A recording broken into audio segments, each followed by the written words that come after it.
Les miroirs sont l'une des fascinations surnaturelles les plus durables pour l'humanité. D'une légende mythologique de l'ancien grec Narcisse, l'éponyme du narcissisme, une forme d'obsession maladive de soi, se fanant en regardant son reflet dans une mare. Des histoires de cours d'école circulent sur Bloody Mary, un spectre vengeur prêt à punir quiconque l'invoque en disant son nom. La catoptromancie, divination par les miroirs, est pratiquée dans de nombreuses religions populaires à travers le monde. Et ses extensions, comme le miroir d'obsidienne possédé par l'alchimiste de la cour royale élisabéthaine, John Dee, qui lui aurait permis de parler à des Anakians des royaumes angéliques pour chercher des connaissances interdites. Et même à notre époque moderne supposément éclairée, si jamais vous vous retrouvez dans la fâcheuse position de briser accidentellement un miroir, il n'est pas improbable que quelqu'un autour de vous murmure doucement « Ça fait 7 ans de malheur ». SCP-1620 est une variation intéressante de l'étrange aura surnaturelle qui semble imprégner nos reflets. À première vue, c'est un grand morceau rectangulaire de tôle mesurant environ 2 mètres sur 25 mètres sur 0,25 mètres courbé à un angle de 25 degrés. Sur le bord le plus long, un des bords courts et dentelé suggérant un arrachement grossier d'une grande structure. Mais tous les autres bords sont lisses et finis en usine. C'est un alliage intéressant contenant de grandes quantités de titane et de tungstène, deux métaux connus pour être à la fois extrêmement lourds et extrêmement durables. L'autre côté est dénoirci, carbonisé avec des creux sur le métal, donnant l'impression d'avoir survécu à une rentrée atmosphérique. Cependant, la face intérieure ne présente aucun de ces dommages et semble être un miroir parfaitement réfléchissant. Et si jamais vous vous voyez reflété dans ce miroir, alors vous êtes sur le point de vivre quelques mois incroyablement étranges et éprouvants. Vous voyez chaque fois qu'un humain ou même une entité humanoïde se tient devant la face réfléchissante du métal.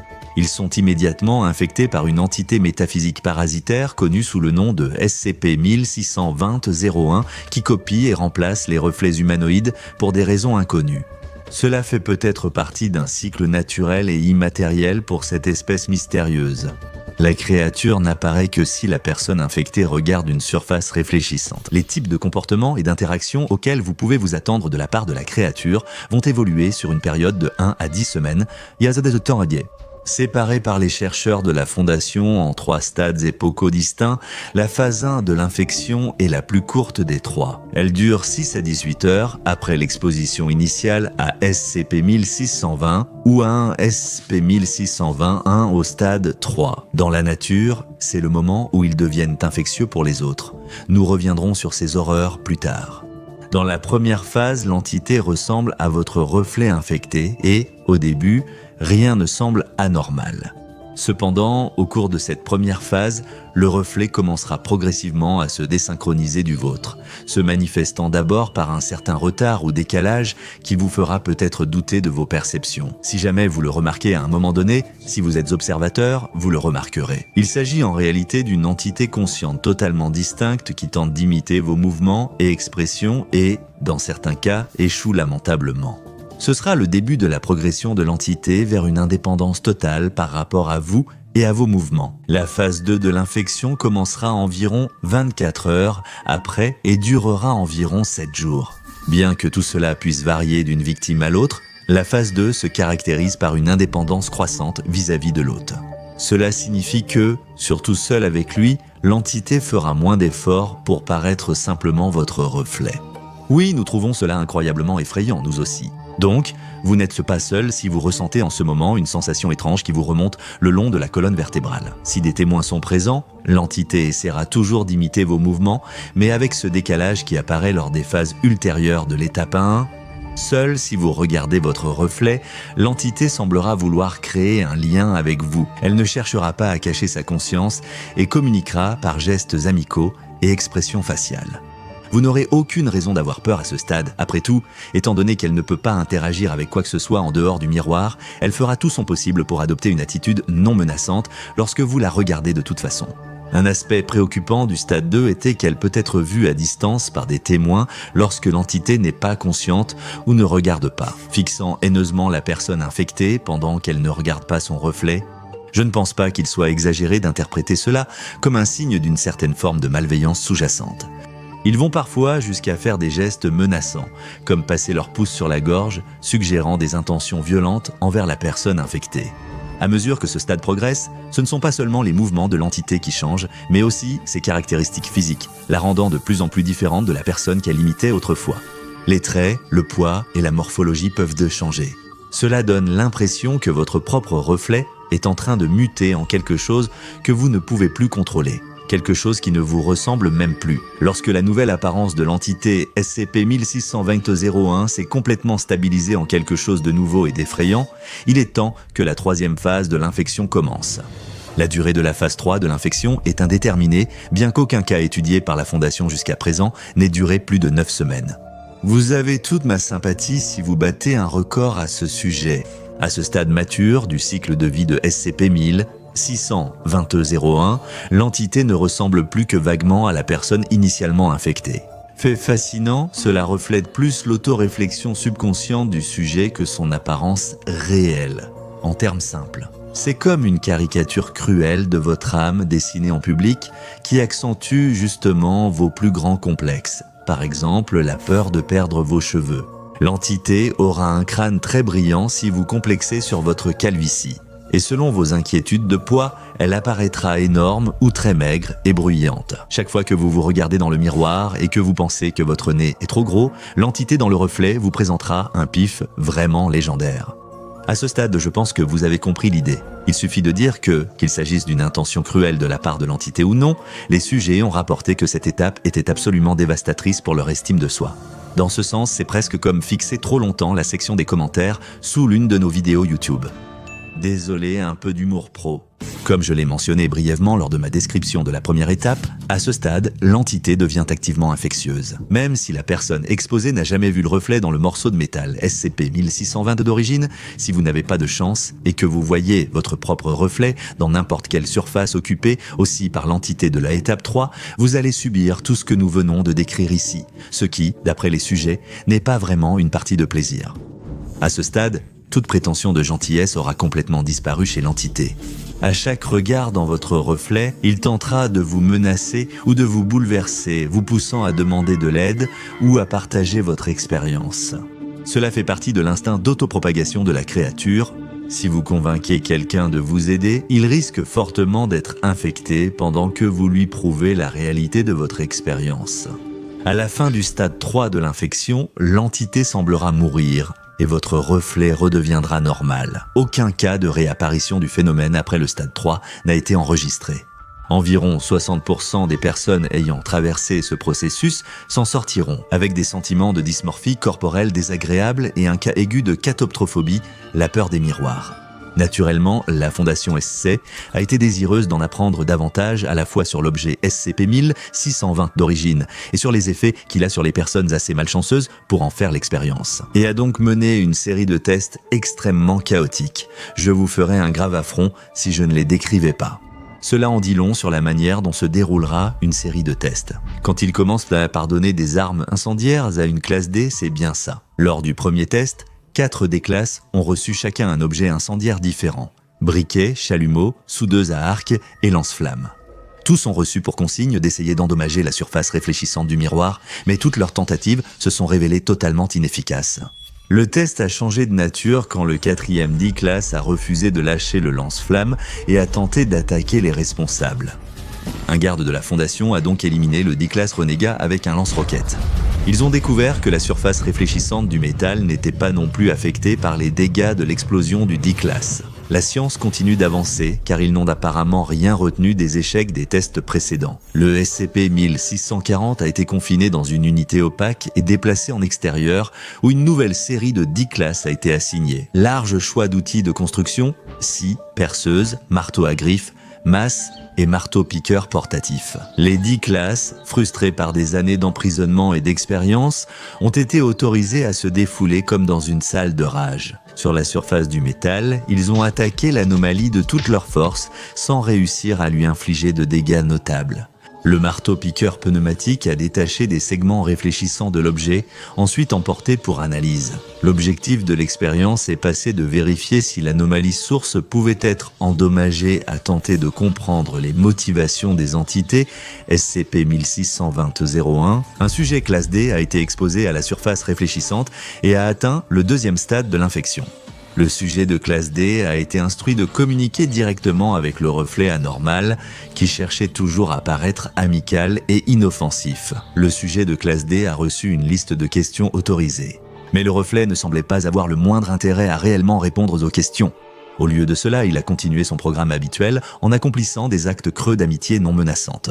Il hochait la tête agréablement, faisait de petits signes de bienvenue et mimait parfois des étreintes dans l'air. Comme un clown amical et muet, comme dans la franchise Terrifier.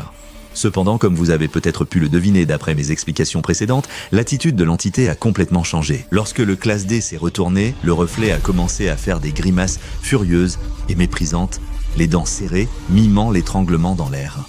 Des moments comme celui-ci rendent très reconnaissant que la surface du miroir nous séparera à jamais des caprices des créatures qui s'y trouvent.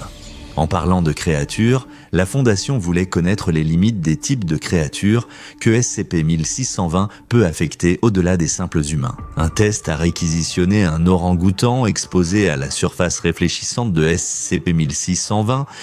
La créature a été isolée et surveillée par caméra pendant l'évolution de son état. Fait intéressant, la Fondation a découvert que l'effet anormal touche les orang-outans comme les humains, provoquant une grande angoisse chez l'orang-outan. Lorsque son reflet a agi d'une manière cohérente avec une infection de stade 2 standard, le reflet lui-même s'est comporté de façon menaçante, mais d'une manière moins humaine, plus conforme aux démonstrations de menaces typiques des orang-outans. Cela suggère une possible composante télépathique à l'anomalie, pouvant nécessiter d'autres recherches. Fort de son succès avec l'orang-outan, la Fondation a testé plusieurs autres animaux, dont un iguane, un taureau, un mastif, un thon et un perroquet gris d'Afrique. Tout comme l'orang-outan, ils ont été observés à l'aide d'une caméra à distance, mais il a été constaté qu'aucun effet anormal n'a été observé pendant les 72 premières heures, après quoi les tests ont été suspendus.